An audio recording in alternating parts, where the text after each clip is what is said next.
자, 안녕하세요. 그러면 이제 25강 한번 가보도록 하겠습니다. 케인즈의 유효 수요 이론이라고 하는 부분입니다. 지난 시간 24강까지 나와 있던 내용 기억하고 계시죠?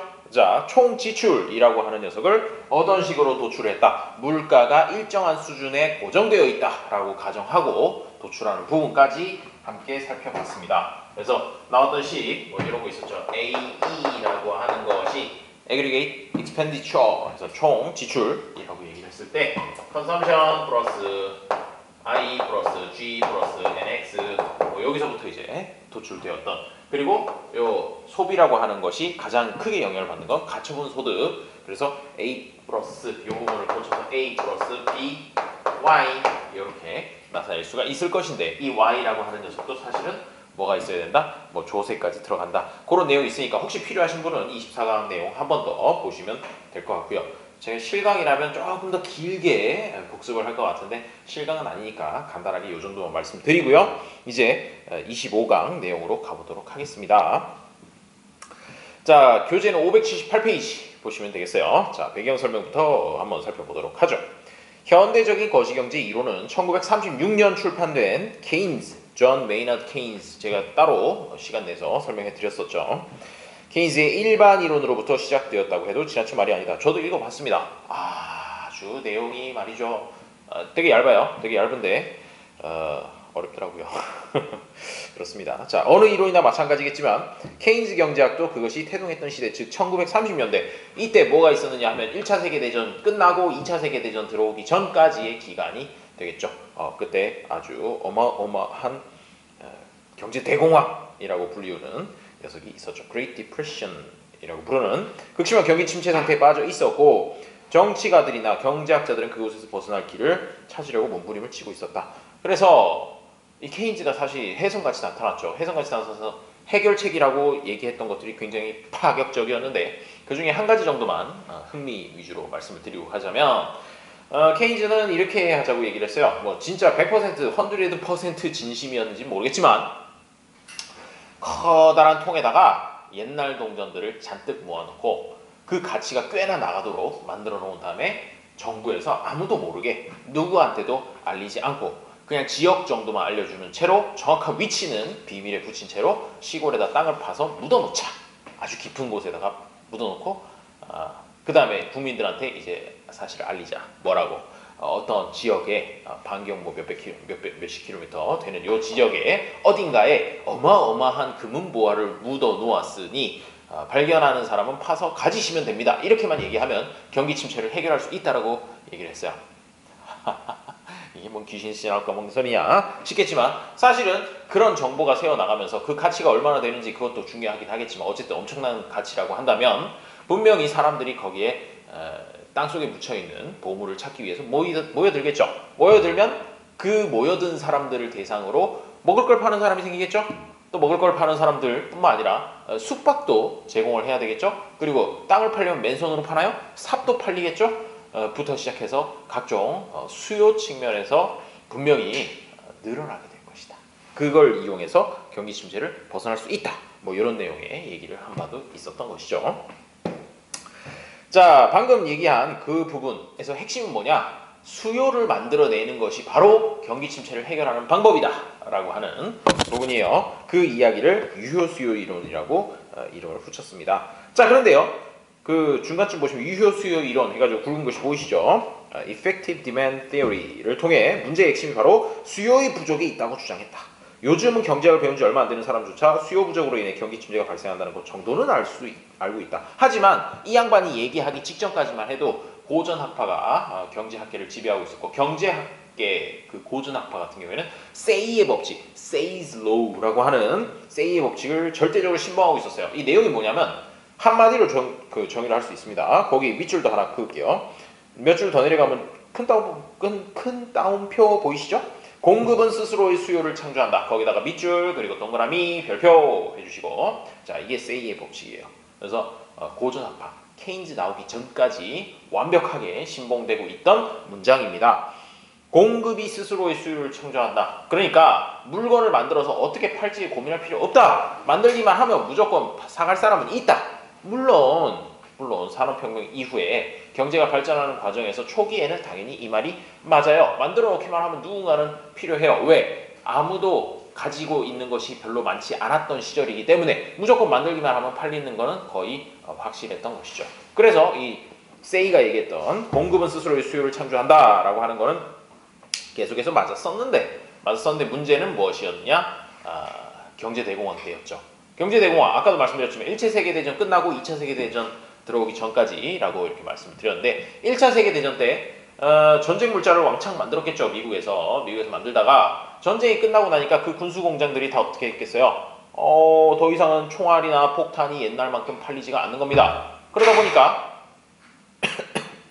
보니까 결국 생산 시설들이 유휴하게 놀기 시작을 했다는 거죠.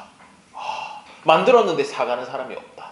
세이의 법칙이 깨졌다라는 그런 상황에 직면하게 된 거죠. 물론 현재까지도 세이의 법칙이 이제 완벽하게 뻥이다 이렇게 얘기하는 건 아니에요. 많은 시간, 충분한 시간이 지나고 나면 분명히 이 세이의 법칙이라고 하는 것도 성립할 수 있어요. 그 기간을 당장 몇 주, 몇 달, 몇 년으로 보는 것이 아니라 수십 년, 수백 년 단위로 본다면 당연히 세이의 법칙은 맞을 거예요. 아주 오랜 세월이 지나고 나면 말이죠. 왜? 스스로 생산량을 줄여서 결국은 수요량에 맞춰지게 될 거니까요. 그런데 이 방금 제가 얘기한 거는 사실은 케인즈 의견에 대한 반론 같은 거예요. 반론 같은 건데 다만 케인즈는 다시 한번 또 명언을 남깁니다. 뭐라고 남겼느냐면 그건 뭐 중간에도 나와요. 사람은 누구나 언젠가 죽는다. 갑자기 이게 뭔 소린가 싶으시겠지만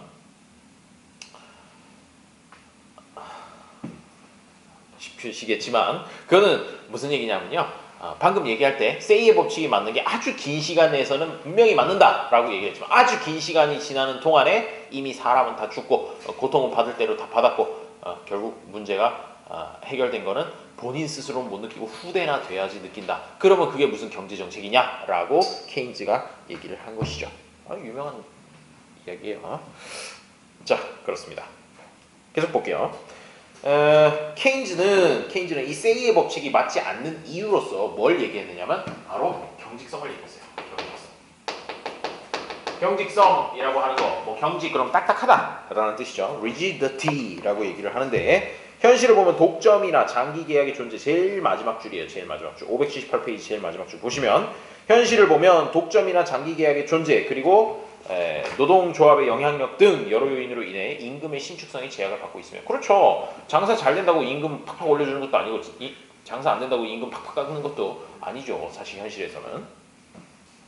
케인즈의 생각이 어느 정도 일리가 있음을 인정할 수 있다. 케인즈의 말대로 물가와 임금이 신축적으로 움직이지 못한다면 총수요가 부족한 상황이 장기간 지속될 수 있으며 이에 따라 만성적인 경기 침체가 나타날 수 있다. 따라서 케인즈는 뭐라고 얘기를 했느냐? 이거 해결하려면 수요를 확장시켜줘야 돼요. 공급 가지고 얘기할 게 아니라 수요 쪽에서 억지로라도 확장을 시켜줘야 된다. 누군가는 물건을 대신 사주든지 뭘 하는 처방을 내려야 된다라고 얘기를 한 것이죠. 자, 뭐 그 정도 일단 봐두시고요. 그럼 이제 완전 고용 국민소득이라고 하는 게 나옵니다. 완전 고용 국민소득. 자, 여기서 완전이라는 용어가 나오니까 뭔가 되게 좋은 건가 보다 싶은데 실제로 그렇습니다. 자, 앞에서 얘기하고 있던 것 중에서 완전 고용 국민소득 이 용어부터 보고 가시죠. 580페이지 아래쪽에 보시면 빨간색 글씨로 한 국민 경제에 존재하는 모든 생산 자원이 정상적으로 생산 과정에 투입될 때 얻을 수 있는 국민소득의 수준을 완전 고용 국민소득이라고 부른다. 이렇게 얘기를 하고 있어요. 이게 무슨 얘기냐 하면 뭐 우리나라에 공장이라든가 뭐 이런 것들 많죠. 그리고 근로자 수도 사실은 한정되어 있어요. 그렇죠? 갑자기 사람이 막 10살짜리 보고 가서 일해라 이렇게 얘기할 수는 없는 거니까. 자, 그렇다고 치면은 딱 주어져 있는 그 과정에서 무리하지 않고 남지도 않고 그러니까 실업률이 낮은 상태 거의 완전 고용이 된 상태에서 오버해서 일을 하지는 않고 그러니까 초과 근무를 하지는 않고 얻을 수 있는 국민소득이다 라고 그렇게 생각을 해주시면 될 것 같습니다. 자, 그거에 대한 자세한 내용이 581페이지에 설명이 나와 있어요. 이 정의에서 정상적이라는 수식어를 사용하고 있음에 주의하기 바란다. 예를 들어 근로자가 평일에 8시간을 근무하는 것이 보통이라면 정상적이라는 표현은 바로 그 정도로 일을 하는 것을 가리킨다. 반면에 근로자가 초과 작업을 한다든가 기계가 계속 가동되어 손볼 틈조차 없다는 것 등이 비정상적인 투입의 예다. 그런 거를 얘기하는 건 아니라는 거죠. 자, 그래서 보시면요. 밑에 있는 그래프를 한번 볼까요? 자, YE라고 하는 게 현재 상태고요. YF라고 하는 게 완전 고용 국민 소득이라고 보시면 될 것 같아요. 자, 그러면 왼쪽에 있는 YE가 YF보다 작은 경우 여기다 그림을 한번 그려보죠. 자, 짠짠 이렇게 돼 있고, 자, 이 45도선 기억나시죠? 이 45도보다 좀 높게 그린 것 같긴 한데 그래도 45도선 이고요. 자, 축을 보시면 X축에 해당하는 녀석이 국민소득이에요. 국민소득 Y. 그 다음에 총지출 AE. 총지출 AE. 이렇게 돼 있을 때, 자, 요건 45도선이고 실제로 총지출이라고 하는 선은 요거보다 조금 더 완만하게 나타나게 되죠. 자, AE 이렇게 돼 있습니다. 자, 그리고요. 보시면 여기서 지금 현재 균형 국민소득이 나타나고 있는데 이게 현재 균형 국민소득이에요. 하지만 완전 고용 국민소득이 그보다 큰 편이라면 YF 이렇게 해서 Full Employment 어쩌고 뭐 그런 얘기죠. 자, 그러면 이건 도대체 어떤 상황이라고 해석을 할 수 있느냐? 사실은 완전 고용된 국민소득이라면 요 정도까지 이제 국민소득을 얻을 수 있다라는 얘기인데 지금 요거밖에 국민소득을 못 얻고 있죠. 더 작죠. 더 작지 않습니까? 그러니까 지금 이거는요, 뭔가 설비라든가 아니면 노동력이라든가 이런 것들이 놀고 있다. 효율적으로 완전히 고용이 되어 있는 상태가 아니다라고 그렇게 생각을 해주시면 되겠어요. 그래서 이걸 보고 이제 경기 침체 상태다라고 해석을 해줄 수도 있겠죠. 현재가 완전 고용 국민소득보다 더 작은 상태이기 때문에 경기 침체 이런 것들 얘기할 수 있고요. 반대로요. 만약에 요 그래프가 YF라고 하는 값이 오히려 YE보다 왼쪽에 있다라고 한다면, 자, 그림을 그려보면 이런 식으로 그릴 수 있겠죠? 자, 비슷하게 45도선 그리고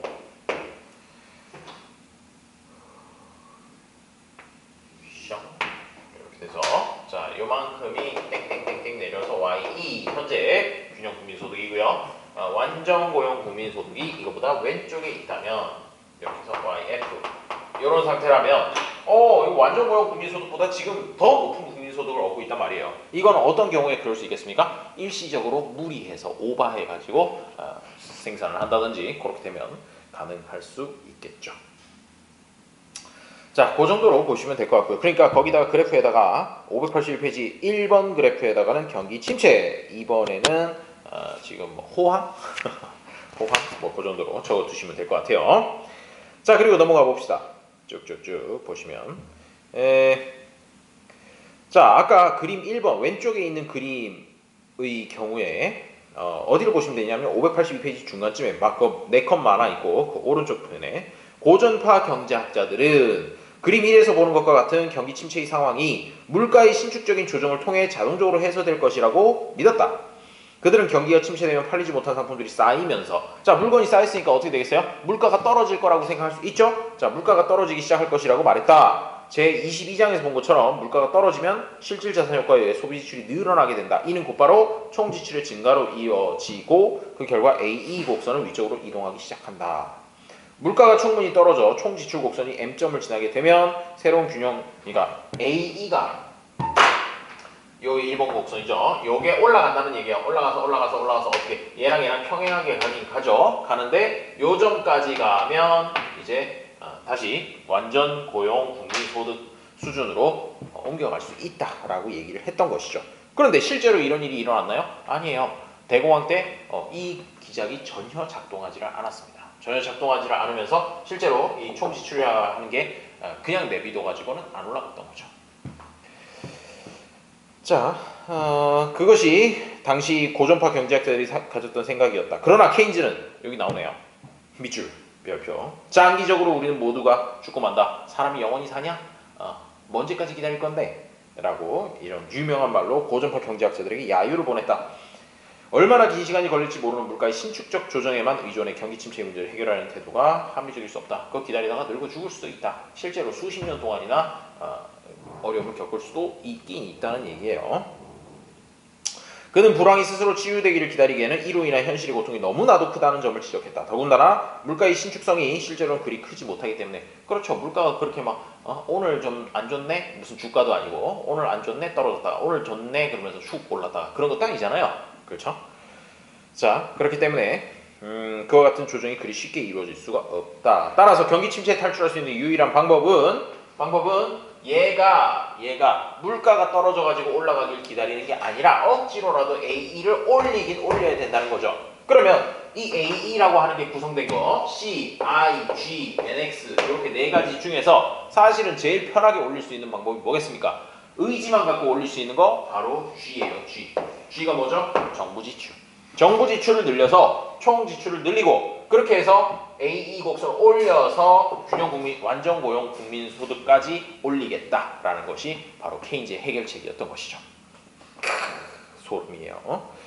자, 그래서 수요 확장 정책, 그러니까 정부에서 이제 쓰는 거죠. 정부에서 쓰는 억지로 뭐 이제 돈을 막 푸는 거예요. 지금 뭐 코로나 때문에 돈 푼다고 난리잖아요. 근데 돈 푸는데 다 어디 가는지 모르겠어요. 저한테는 뭐 딱히 오는 돈이 없더라고요. 쓸 거예요. 몇 조를 푼다는데 어떻게 뭐 10만 원, 20만 원도 득보는 건 하나도 없고 손해만 보는 것 같은 그런 기분입니다만. 자, 그래서 경기 침체에 탈출할 수 있는 유일한 방법은 정부의 의도적인 수요 확장 정책밖에 없다는 것이 그의 결론이었다. 그래서 개입을 했고 결국 어떻게 됐습니까? 뭐 회복하긴 회복했죠. 그렇죠? 자, 그 다음에 이것이 바로 유효 수요 이론, 즉 유효 수요를 늘려주면 경기 침체가 해결된다라는 그런 얘기가 되는 것이죠. 그래서 케인즈의 유효 수요 이론은 경기 침체의 상황을 설명하는데 특히 적합한 이론이라고 할 수 있습니다. 그래서 케인즈 이론을 갖다가 별칭으로 불황의 경제학 이렇게 표현을 하기도 하죠. 자, 그렇고요. 근데 이제 또 뭐 세계 경제 불황을 벗어나 완전 고용 상태로 진입한 1960년대 후반 이후 케인즈 이론이 현실과 점점 괴리됐던 것은 역시나 이 케인즈 유효 수요 이론, 요 총 지출을 억지로라도 늘려줘라라고 하는 부분은 사실 경기 침체 상황에서 맞는 얘기지. 경기 호황이나 완전 고용이 넘어가는 상태에서는 거의 들어맞지 않는 얘기일 수 있다는 것이죠. 자, 그럼 이제 수요 부족 현상이 나타나는 이유를 보도록 할게요. 만성적인 경기 침체가 나타나게 되는 이유, 세이의 법칙에 따르면 사실 수요 부진 이딴 거 없어야 되죠. 그렇죠? 공급만큼 딱 수요를 만들어 줘야지 되는 건데 실제로는 아니었다 이거예요. 왜 그런지 보죠. 누출과 주입. 아하, 누출 뭔가 새 나간다는 뜻이죠. 주입은 뭔가 외부에서 안으로 들어온다는 뜻이죠. 자, 그런 일이 경제에서도 일어난다는 얘긴데 요거는 그림 하나만 보시면 끝나요. 584페이지로 오세요. 584페이지 왼쪽 위에 보시면 국민소득의 흐름이라는 것이 있는데 딱 두 가지, 일단 정부 빼고 가계하고 기업 두 가지만 그려놨습니다. 가계에서 기업 쪽으로는 소비를 통해서 돈을 옮겨가죠. 그리고 기업에서 가계는 임금의 형태나 뭐 배당이나 뭐 이런 걸로 통해서 국민소득의 형태로 가계 쪽으로 다시 돈을 환원을 시키죠. 자, 그런데 그 과정에서 가계는 항상 저축이라고 하는 부분을, 물론 뭐 빚밖에 없으신 분들, 저를 포함해서 빚밖에 없는 그런 사람들도 꽤나 많지만 저축을 착실하게 하시는 분들도 있어요. 그런 식으로 저축을 하다 보면 뭐가 되겠습니까? 바로 거기서 일어나는 것이 누출이죠. 누출. 자, 저축에 의해 수업비가 줄어들면 국민소득이 줄어들게 되므로 저축된 부분만큼 국민소득의 흐름에서 빠져나간다는 뜻에서 누출이라고 부르는 것이죠. 반대로 금융시장에 들어간 돈은, 그러면 금융시장에서는 그 돈을 계속 들고만 있습니까? 들고 돈 보면서 이거 돈 많네, 이거 아니잖아요. 그렇죠? 기업이나 뭐 이런 곳에다가 빌려주죠. 자, 그렇게 되면 그걸 보고 이제 투자라고 얘기를 하고, 이 투자가 바로 주입되는 부분이죠. 주입. 자, 그래요. 그래서 이게 만약에 금융시장 따위는 없고 그냥 자급자족해서 자기가 저축했다가 자기가 투자하는 그런 것만 가능한 시장이라면 사실은 이 누출이든 주입이든 일이 일어나지 않는데 현실은 그렇지 않죠. 따라서 이 누출과 주입되는 규모에 따라서 사실 국민소득이 점점 위축이 되거나 점점 늘어나기는 어려운데, 자, 경기 침체에 빠지게 되는 주요 원인이 바로 아주 역설적이게도 뭐가 너무 많아서, 저축이 너무 많아서 일 수도 있다는 것이죠. 실제로 우리나라에서는 저 기억하는 게 아직 제가 어렸을 때는 저축을 굉장히 장려를 했어요. 저축해야 먹고 산다부터 시작해가지고 저축이 나라를 사랑하는 길이다. 뭐 이런 식으로 얘기를 하다가 갑자기 정부에서 언젠가부터 소비를 늘려라. 저축이 중요한 게 아니라 돈을 써야 된다. 돈을 써서 돈이 돌아야 우리 경제가 발전할 수 있다. 뭐 그런 식으로 기조가 바뀌었죠. 그런 것만 보더라도 무작정 저축만 한다고 해가지고 국가 경제에는 크게 도움은 안 돼요. 물론 개인적으로는 아무래도 저축을 많이 해놓는 게 나중에 어떤 리스크, 지금과 같이 이런 무지막지한 일이 생겼을 때 버텨나갈 수 있는 방법이긴 하지만 그렇습니다. 자, 그래서 한 페이지를 넘겨보실게요. 586페이지 불안과 공황의 차이는 읽어보시면 되고요. 제가 한번 읽어봤는데 불안과 공황은요, 공황이 좀 더 심각한 거래요, 불안보다. 모르겠어요. 지금은 거의 공황 수준에 가까운 것 같은데 587페이지 저축의 역설, 방금 말씀드렸던 그 부분입니다. 사람들이 저축을 늘리려고 시도하면 사후적으로는 오히려 저축이 줄어드는 결과가 나타날 수 있다. 왜? 경제가 너무 안 좋아져서, 국민소득이 떨어져서 오히려 총 저축량이 줄어들 수 있다라는 거죠. 그래서 이게 우리나라에서는 솔직히 저축의 역설이 나타날 정도까지는 아니었는데 일본은 약간 잃어버린 10년 때 이런 거를 겪었던 것이죠. 일본 국민성이 그래서 그런지 모르겠는데 그렇게 돈만 벌면 무조건 다 저축을 했다 그래요. 저축을 하고 기업들도 심지어 투자도 잘 안 하면서 저축만 돈만 쌓아놓고 그러다 보니까 어떻게 됐겠어요? 결국은 돈이 안 돌고 수요가 계속 부족하고 그래서 경기 침체를 아주 장기간에 걸치게 겪게 되었죠. 거의 20년 가까이 겪었어요. 그래서 요새 일본도 좀 상태가 좀 안 좋은 것 같은데 그래서 케인즈가 뭐 사람은 언젠가 모두 죽는다 같은 이런 유명한 맥락에서 또 한 가지 얘기를 했는데 소비는 미덕, 저축은 악덕 이렇게도 얘기를 했었다는 것이죠. 그렇다고 해가지고 제가 뭐 여러분 저축하지 마세요, 무조건 소비하세요 이렇게 얘기하는 것도 웃기겠습니다만은 뭐 저도 딱히 저축은 없어요. 저축은 없고 빚만 있어서 슬프네요. 자, 열심히 삽시다. 넘어가죠. 어쨌든 그래요. 자, 25.4 승수효과와 재정정책 이쪽 보게 될 건데요. 경기 침체의 상황을 극복하기 위해 총지출 혹은 총수요를 늘릴 필요가 있다고 할 때 실제로 이 G 값을 늘려서 전체 총지출을 늘리고 싶으면 선택할 수 있는 방법은 한 3가지 정도 있다는 것이죠. 자, 이 3가지 방법이 어떤 것이 있을지 보면요. 첫 번째, 조세 징수액은 그대로 냅둬요. 조세는 그대로 하고 정부 지출만 증가시키는 것이죠. 자, T가 조세, G가 정부 지출 이렇게라고 얘기를 하면 T는 그대로, G는 증가시킨다. 아니 이게 어떻게 가능합니까? 돈이 있어야지 쓸 거 아니에요. 정부는 뭐가 있죠? 화폐를 발행할 수도 있고 아니면 국채를 발행할 수도 있습니다. 여기서는 화폐를 발행한다는 건 사실 이 측면에서 지금 당장 얘기할 건 아니고요. 나중에 통화정책과 관련해서 같이 얘기를 할 것이고요. 여기서는 어떻게 하면 이렇게 가능하냐면 바로 국채를 발행하는 거죠. 국채 발행. 자, 국채를 발행해서 나라에서 발행하는 채권이다. 이자율은 굉장히 낮지만 뭐 국가가 부도나지 않는 이상은 지급해준다. 이런 식으로 증서를 발급을 하면 사실 그냥 그야말로 이제 국가가 빚내가지고 사람들한테 돈 주는 그런 상황이 되는 것이죠. 자, 그러면 국공채를 발행하여 얻은 재원으로 요 얘기는 어디 있냐면요. 589페이지 위에서 두 번째 문단 보시면 첫 번째는부터 나오는 고적이에요. 자, 조세 징수액을 그대로 놓아둔 채 정부 지출만 증가시키는 방법이다. 이 경우 국공채를 발행해 얻은 재원으로 정부 지출을 증가시킬 것이므로 재정 적자가 그만큼 늘어나게 된다. 그렇죠. 재정 적자 당연히 늘어나겠죠. 왜? 들어오진 않았는데 돈부터 썼으니까. 자, 그래서 B, 갑자기 B가 나왔는데 이 B가 뭐냐면요. Marginal Propensity to Consume, MPC라고 밑에다가 B에다 동그라미 딱 쳐가지고 빼내서 MPC 이렇게 한계 소비 성향이라고 보시면 되겠습니다. 한계 소비 성향이 뭐하고 관련이 있었어요? 바로 정부 지출 승수하고 관련이 있었죠. 자, 그러면 B가 0.6이면 이 계산하는 게 어떻게 돼요? 1-B분의 1 이렇게 돼야 되니까 자, 1-0.6분의 1 이렇게 되면 0.4분의 1 이렇게 되고 요거는 0.4는 5분의 2죠? 5분의 2분의 1 이니까 분모의 분수가 있으면 어떻게 뒤집어서 곱해주면 되죠? 1 곱하기 2분의 5 해서 2.5 자, 승수가 2.5라는 얘기가 되고 그러면 2천억 원 증가시키기 위해서는 정부 지출 얼마나 늘려야 된다는 거죠?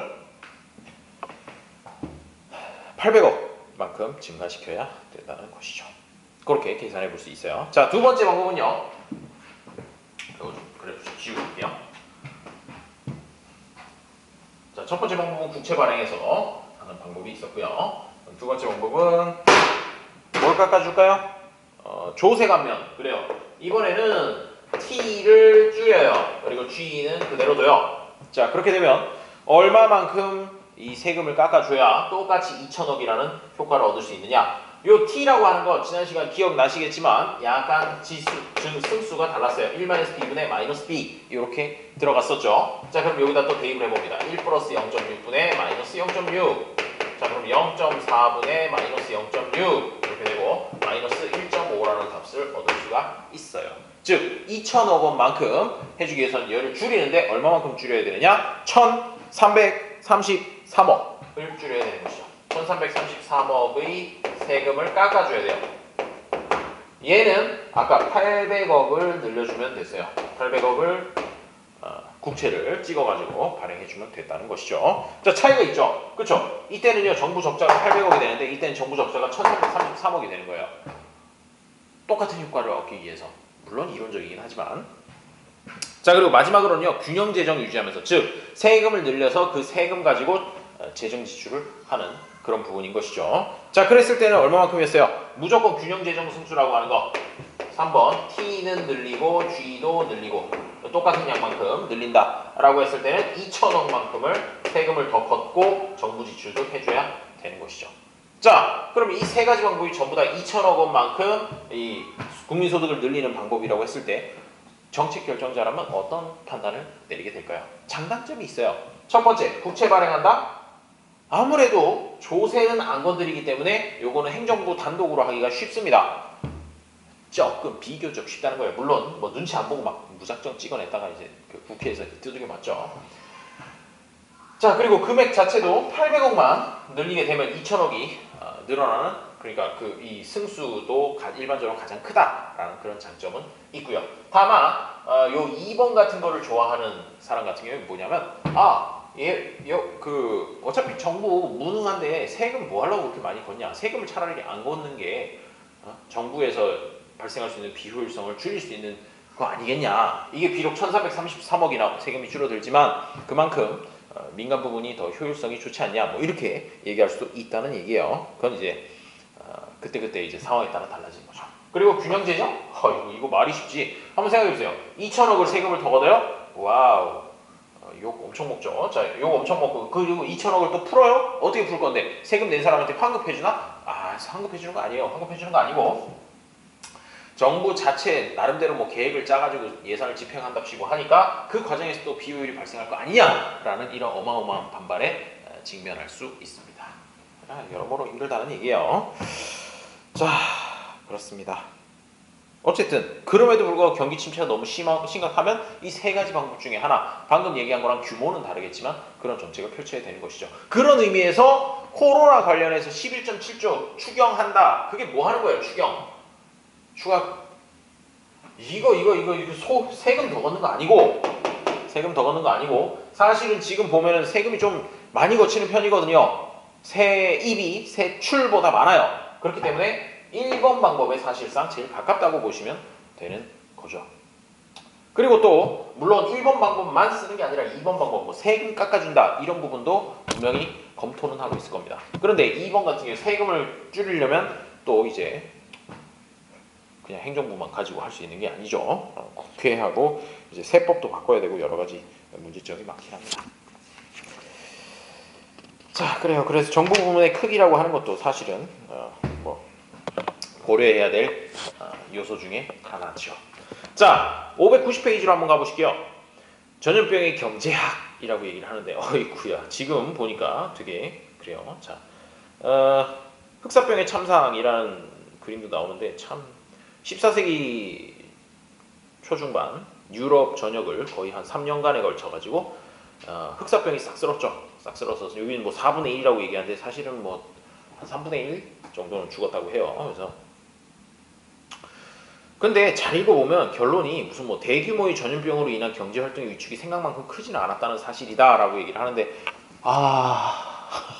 그랬으면 좋겠네요. 그랬으면 좋겠는데 정말 체감상으로는 죽을 맛입니다. 참, 그렇죠. 힘들다 말만 하는데 정말 당장 당장 해결책이 안 보이는 깝깝한 상황이긴 해요. 그래서 뭐 그거 한번 읽어보시면 되겠고요.